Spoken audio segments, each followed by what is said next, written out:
सब्बपापस्स अकरणम्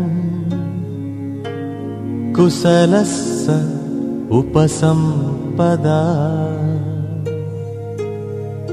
सचित्त पर्योदपनम्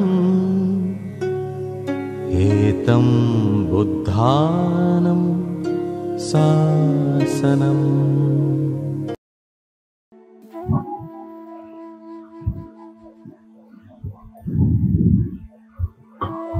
महाकारुणिक तथागत भगवान गौतम बुद्ध तथागतांचा सद्धम्म तथागतांचा विशुद्ध असा श्रावक संघ या तिन्ही रत्नांना त्रिवार वंदन। विश्वरत्न परमपूज्य बोधिसत्व डॉक्टर बाबासाहेब आंबेडकर यांनाही त्रिवार अभिवादन। उपस्थित सर्व उपासक उपासिका बालबालिका सर्वांच्या प्रति मंगल मैत्री मंगल कामना।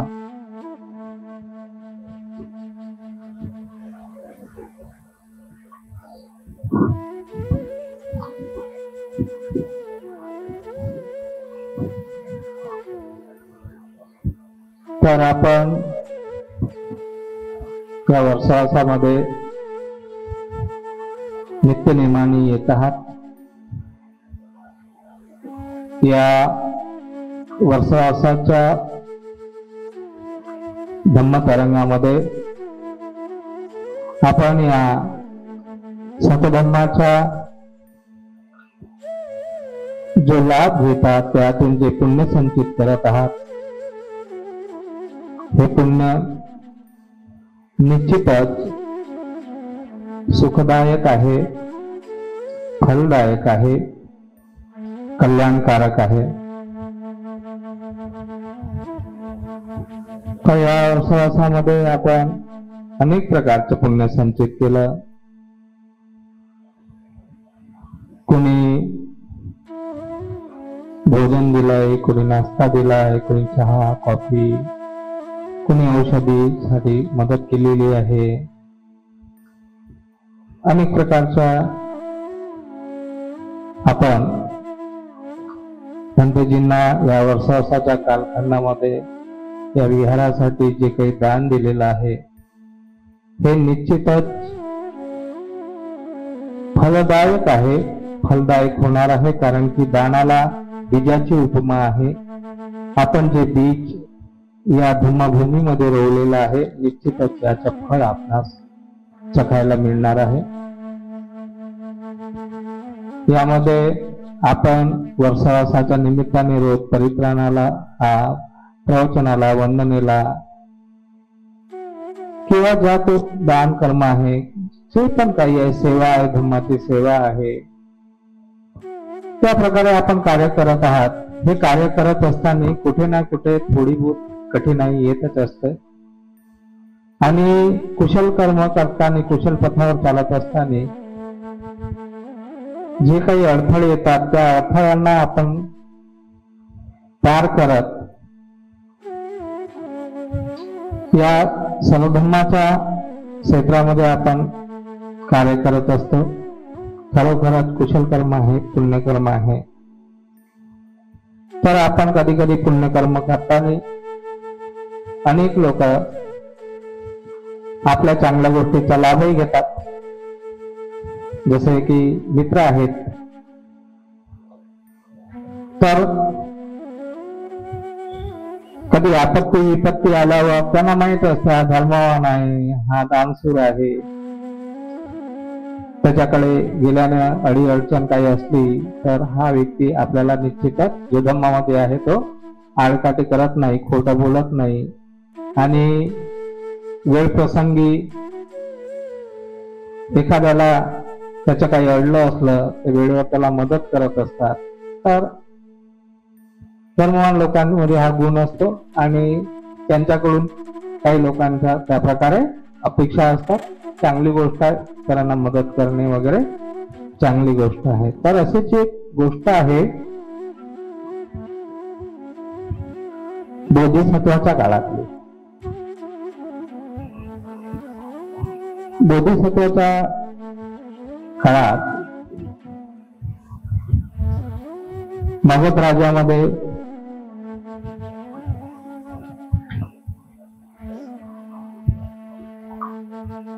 एकदा बोधिसत्व तिथे जन्माला आले असता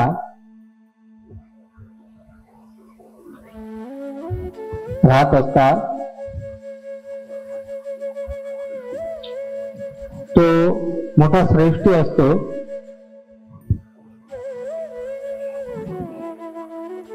धनसंपत्ती त्याच्याकडे खूप असते, मान सन्मानही खूप असतात, नोकर चाकर सुद्धा खूप असतात. आणि असाच तो दानशूर सुद्धा असतो, लोकांना मदत करणारा असतो. अशा वेळी त्याला एक दिवस त्याच्याकडे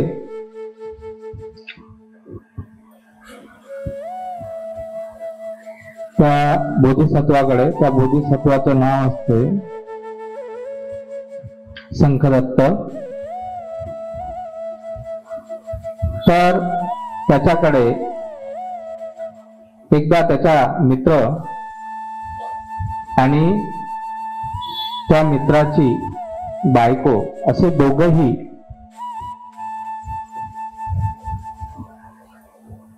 त्या शंखदत्ताकडे येतात. आणि बालपणाचा मित्र असल्यामुळे हा बोधिसत्व त्यांचा खूप आदर सत्कार मान सन्मान करतो आणि त्याचे आदरातिथ्य करतो. आदरातिथ्य झाल्यावरती एक दुसऱ्याची विचारपूस होते आणि त्यामध्ये हा त्याचा मित्र जो वाराणसीवरून आलेला असतो, पायी आलेला असतो, कधी काळी त्याचं नाव पिलिय असं असते, तो कधी काळी तो पण कधी काळी वाराणसीचा तो पण एक श्रेष्ठ होता. पण काही कारणास्तव त्याची सर्व संपत्ती बुडाली आणि त्याच्यामुळं त्याच्यावरती दारिद्र्य आलं.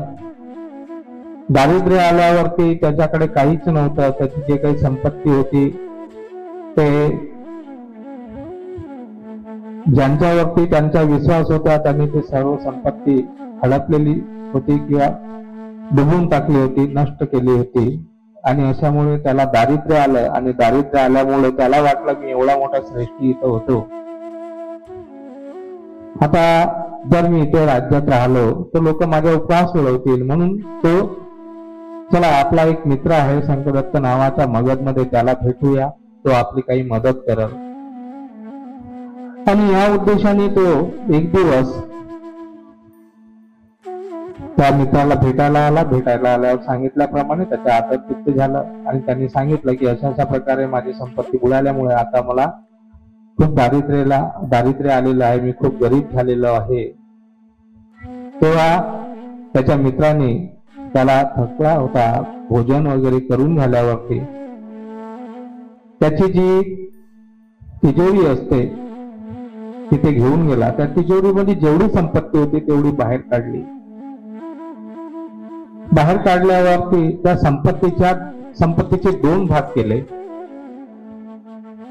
आणि अर्धी संपत्ती त्यांनी आपल्या बालपणीच्या मित्राला, आपण ही मित्रता पुष्ट राहावी आणि आपण आपल्या मित्राला पुन्हाच श्रेष्ठी बनवावं या उद्देशाने त्यांनी आपली अर्धी संपत्ती त्या पिलियाला दिली आणि सोबत त्याच्याकडे जेवढे हत्ती घोडे होते, दास्या होत्या, त्या आपण अर्ध्या करून दिल्या. आणि अशा प्रकारे तो पिलिय तिथे काही दिवस आदरातिथ्य घेऊन आपल्या वाराणसीला निघाला. वाराणसीला गेल्यावरती त्याने त्या पैशाने आपला पुन्हाच व्यापार वगैरे सुरू केला आणि भरपूर अशी संपत्ती जमवली. पुन्हा त्याचं श्रेष्ठत्व उभारून आलं. पुन्हा तो त्याचा मान सन्मान परत आला. पुन्हा लोक त्यांचा मान सन्मान करायला लागले. आणि अशा प्रकारे त्याच्या संपत्तीमध्ये भरभराट झाली. त्याचे ते दिवस पलटले, वाईट दिवस गेले, पुन्हा चांगले दिवस आले. पण असं होत असताना काही काळाने मात्र हा जो मित्र होता, ज्यांनी त्याची मदत केली होती, शंकरदत्त नावाचा हा बोधिसत्व, काही काळाने याच्यावरती अवकळा आली आणि याची सर्व संपत्ती नष्ट झाली. मग याची संपत्ती नष्ट झाल्यावरती त्या मगधमध्ये राहून जो मान सन्मान होता, कारण की लोकांकडे पैसा असला ना, पैसा आहे तर इज्जत आहे, पैसा आहे तर मान सन्मान आहे, पैसा आहे तर सर्व मैत्रीयुक्त चित्ताने आपल्याकडे बघतात, प्रेमाने बघतात. आणि पैसा संपला तर त्यांचा तो लोभही संपते, तो आदरही संपते, सत्कारही संपते. आणि मग उलट त्याची टिंगल उडवायला लागतात, त्याचे उपहास उडवायला लागतात. आणि अशाच प्रकारचं या शंकरदत्तासोबत त्या मगधमध्ये व्हायला लागलं. तेव्हा त्याला वाटलं, एक तर संपत्ती गेली, दारिद्र्य आलं, अवकळा आली, जे लोक आम्हाला उठता बसता नमस्कार करत होते, आमचा आदर सत्कार करत होते, ते आमच्याकडे आता हेय दृष्टीने पाहत आहेत, ताने मारत आहेत. तर जगण्यासारखं इथं काही राहिलं नाही. आणि म्हणून त्याला वाटलं की चला आपण आपल्या मित्राला, ज्या मित्राला कधी काढी अशा प्रकारची त्याच्या वाईट वेळी साथ दिली होती, आपण आपल्या मित्राकडे जावं. आणि म्हणून हा शंकरदत्त आणि त्याची बायको दोघेही, आता त्यांच्याकडे घोडागाडी काही राहिलं नव्हतं, एवढी औदिष्य त्यांच्यावरती आली होती. म्हणून ते पायीचे निघले. तर ते मगध पासून तर वाराणसी पर्यंत दोघेही पायी गेले. मधात कुठं कोणी काही दिलं तर खाऊन घ्यायचं. आणि असा उपास तापास, तहान, भूक आपली कशी तरी समूहत किंवा तिला तोंड देत ते वाराणसीपर्यंत पोहोचले. वाराणसीला पोहोचल्यावर ते एका धर्मशाळेमध्ये थांबले. धर्मशाळेमध्ये थांबल्यावर त्यांनी विचार केला की आपण दोघंही एकदम असं जायचं नाही, कारण की तेवढ्या दूरचा प्रवास, धूळ मातीने जे कपडे आहेत तेही खराब झालेले आहेत, अंगही मळलेलं आहे. आणि त्यावेळेस अशी प्रथा होती की माणसाच्या पायात चप्पल नसली तर चालेल, पण बाईच्या पायात चप्पल असली पाहिजे. पण बाईच्या पायात जर चप्पल नसली तर तिला ह्या दृष्टीने पाहायचे किंवा उपवास सोडवायचे, अशा प्रकारच्या होतात. म्हणून त्या शंकरदत्तांनी काय केलं की तिच्या पायात चप्पल नव्हती, तिला म्हटलं तू इथे थांब, तिला भूक लागली होती, दोघांनाही भूक लागली होती, मी कुठेतरी थोडं भोजनाची व्यवस्था करून येतो. आणि म्हणून तो तिला तिथे धर्मशाळेमध्ये ठेवून त्यांनी त्या पिलीय बनीचे नाव विचारत त्या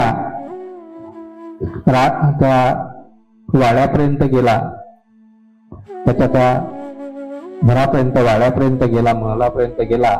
गेल्यावरती माहित झालं की हे त्याचं घर आहे. तेव्हा हा शंकरदत्त जसा जाण्याशी आणि तो तिकडनं शेतावरून त्याचं धान्य निघलं होतं,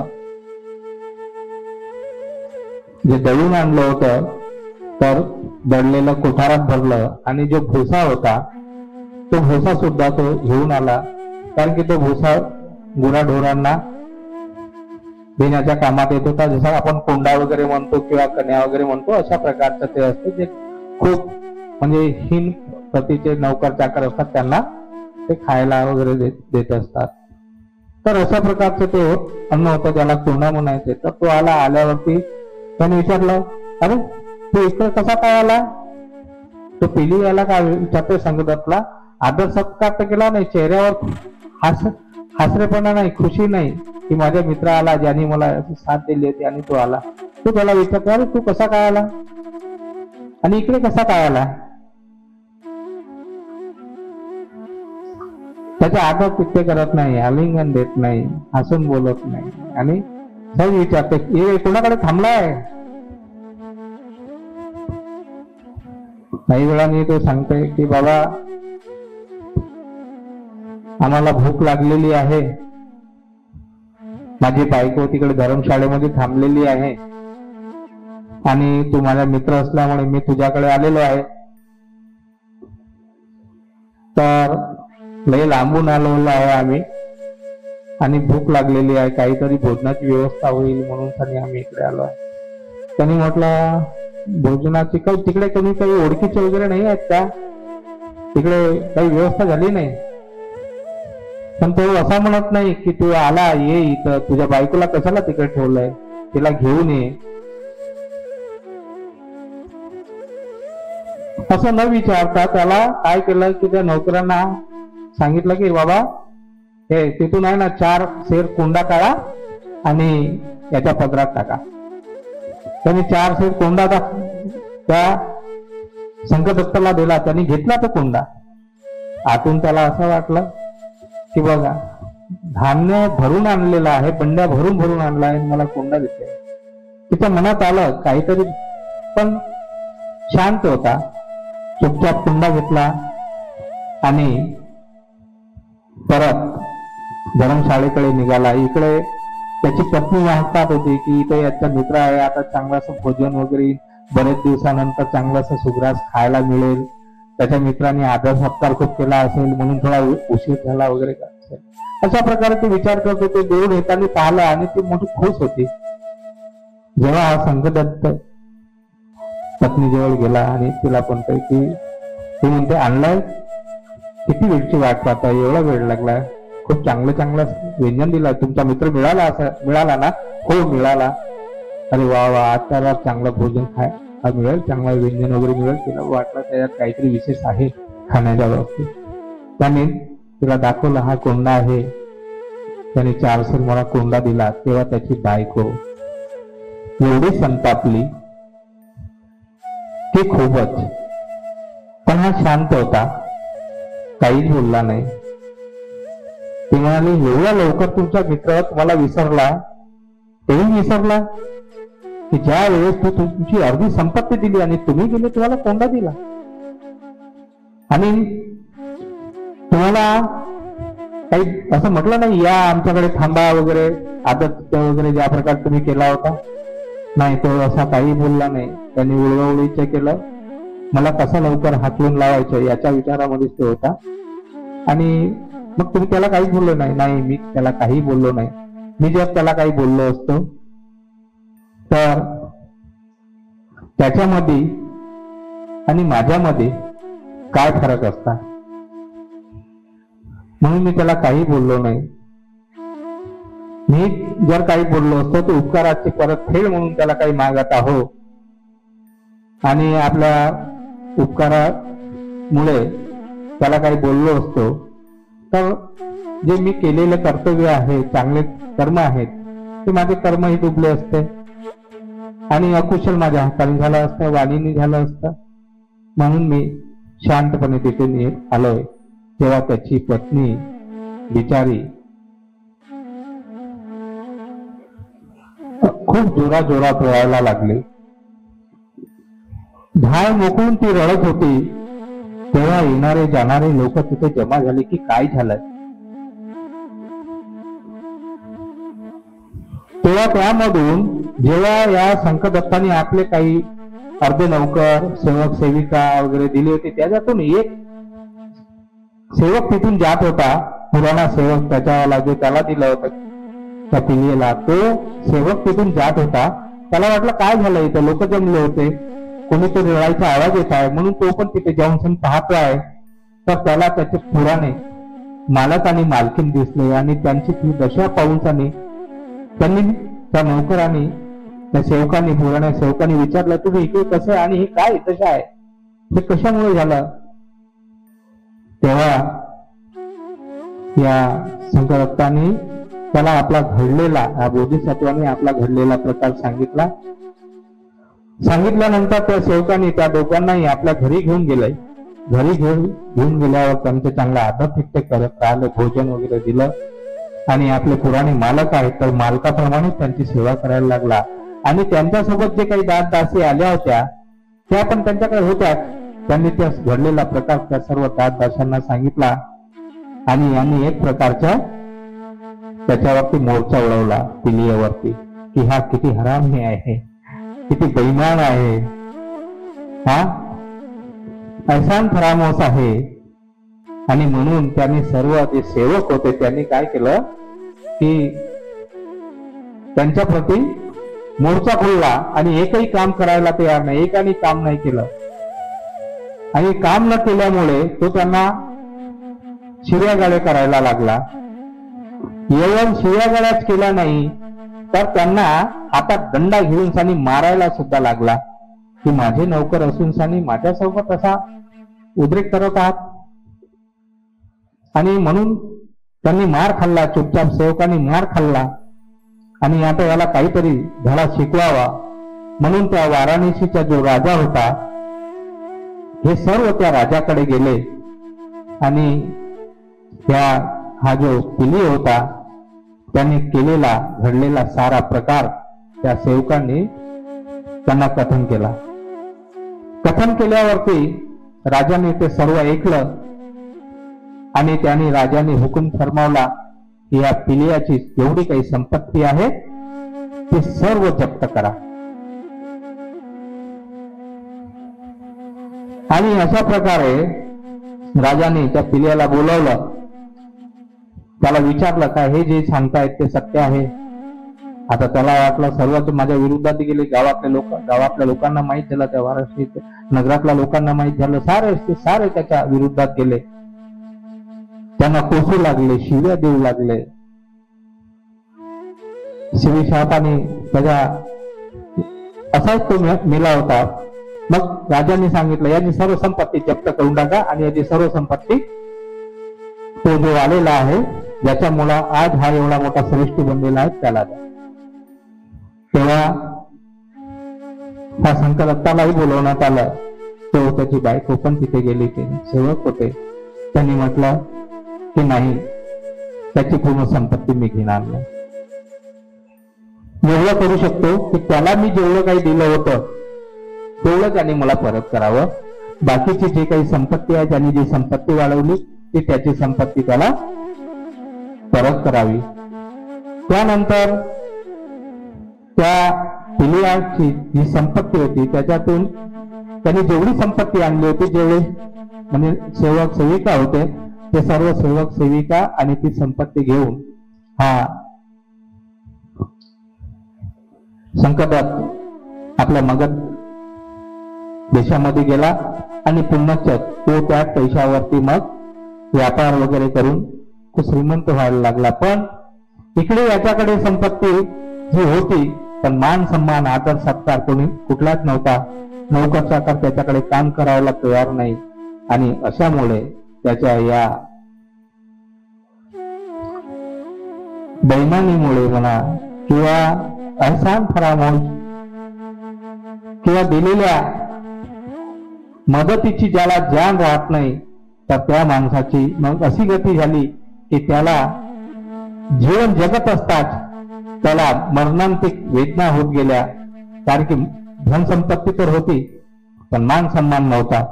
सर्व त्याच्याकडे हे दृष्टीने पाहत होतं. आणि हा जो उपकाराची परत मित्रासोबत अशा प्रकारे करते, अशा प्रकारची त्याची अपयश कीर्ती झाल्यामुळे कोणीही त्याच्या मान सन्मान करत नव्हता, कोणी त्याच्याकडे काम करत नव्हतं. आणि त्याच्याकडे संपत्ती असूनही तो जिवंतपणे मेल्यासारखा झाला होता. म्हणून माणसाने कोणाचेही केलेले जे उपकार आहेत त्या उपकाराची कधीही अवहेलना करू नये. उपकारांची नेहमी आठवण ठेवली पाहिजे आणि उपकाराच्या प्रती जास्त आपण वेळ प्रसंगी त्यांचे उपकार कसे ठेवू शकू याची आपण संधी शोधली पाहिजे. तर जगात अशा प्रकारचे लोक राहतात. तर तो देवदत्त, तो जो शंखदत्त जो होता तो दुसरा कुणी नव्हता. तो एकेकाळी बोधिसत्व म्हणून जन्माला आलेला जो आज बुद्ध होता तो एकेकाळी बोधिसत्व होता. आणि तो जो पिलीय होता तो त्या काळामध्ये त्याचा मित्र म्हणून जन्माला आला होता, तो देवदत्त होता. तर कर्म बघा, कर्म कुशल कर्माचे जे संस्कार सोबत येतात तर यांचे संस्कार असे होते की बुद्धाचे पण जे संस्कार होते ते पाण्याच्या लकीरीप्रमाणे होते. आणि देवदत्ताचे जे संस्कार होते जो त्याचा विरोधाभास होता किंवा त्याच्यामध्ये जे वाईट गुण होते ते संस्कार त्याचेवाले त्या गोट्यावर असलेल्या रेखेप्रमाणे होते. तर अनेक जन्मामध्ये तो देवदत्तही त्या बोधिसत्वासोबत जन्म घेत आलाय अनेक जन्मात. तर भगवान बुद्धाला बुद्धत्व प्राप्त होईपर्यंत त्यांनी त्याच्यासोबत जन्म घेतला.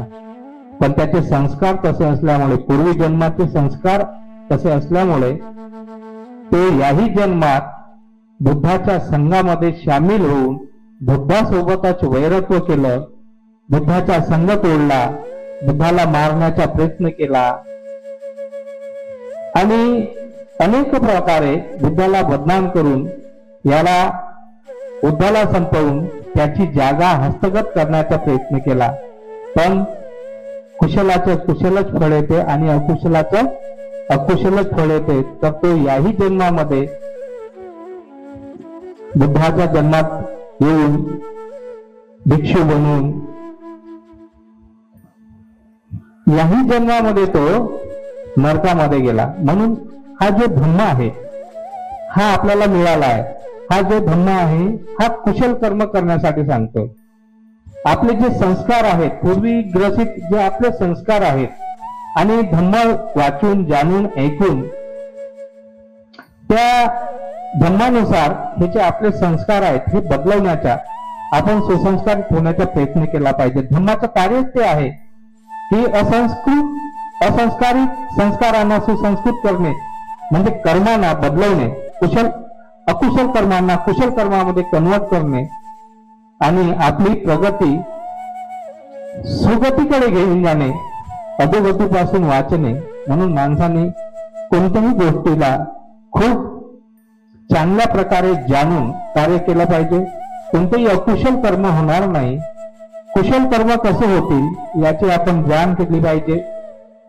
आणि धर्मामध्ये जे काही सुगती पथ सांगितलेले आहे त्या सुपथात मी चालून काया वाचा मनाचा जो संवर आहे, कायेने कुशल कर्म करून, वाणीने कुशल कर्म करून आणि मनही कुशल बनवून माणसाने जर या धर्मानुसार आचरण केलं तर निश्चितच माणूस दुर्गतीपासून वाचतो आणि सुगतीमध्ये प्रतिष्ठित होतो आणि निश्चितच तो सुगती प्राप्त करतो.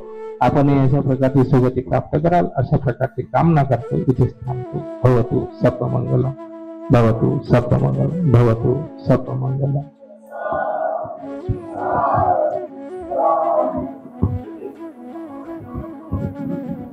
चलो मंगल करूया.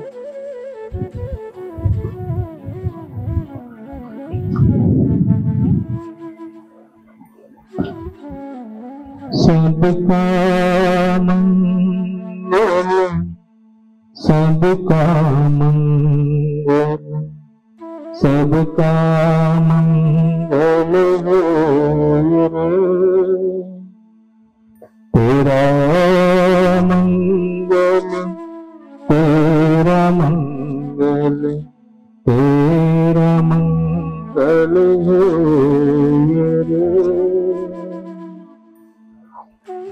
द्रोष द्रोष सभी जीवों का मंगल हो रे. जल के फल के और गगन के प्राणी सुखिया हो रे. दसों दिशाओं के सब प्राणी, दसों दिशाओं के सब प्राणी मंगल लाभी हो रे। निर्भय निरवैर बने सभी निरामय होय रे। जन जन मंगल, जन जन मंगल, जन जन सुखियाँ होय रे। दूर हो दूर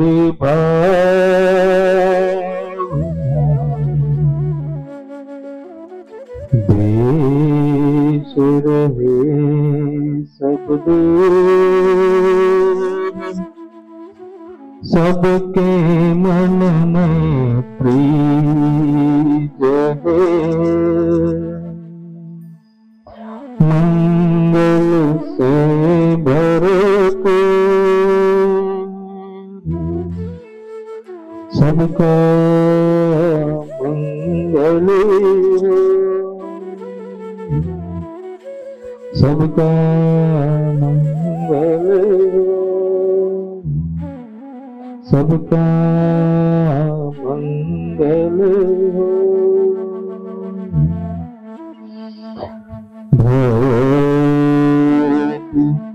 सब मंगल भवतु, सब मंगल भवतु, सब मंगलम्।